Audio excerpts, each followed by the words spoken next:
உங்களோட நியூஸ் பத்தி பர்சனல் விஷயங்கள்லாம் எடுத்து பேசுறேங்கிற பேர்ல கேவலப்படுத்திட்டு இருக்காங்க. எனக்கு புரியல. இன்னும் என்னதான் பண்ணுவீங்க?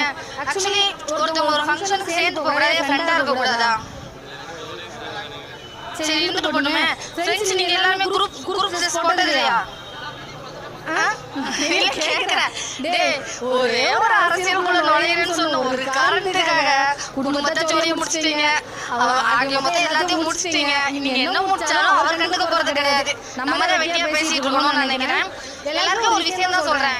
அடுத்தவங்க குழப்ப பாக்குறத விட்டு தாம் குழப்ப பாத்தீங்கன்னா ரொம்ப நல்லா இருக்கும் அப்படின்னு சொல்லுவாங்க. அதே மாதிரிதான் நினைக்கிறேன். ரொம்ப கேவலமான ஒரு விஷயமா போயிட்டு இருக்குன்னு தோணுது எனக்கு. என்னோட கேள்வி என்னன்னா, மீடியாக்கள் எல்லாருமே இந்த மாதிரி ஒரு விஷயத்த கேக்குறீங்களா?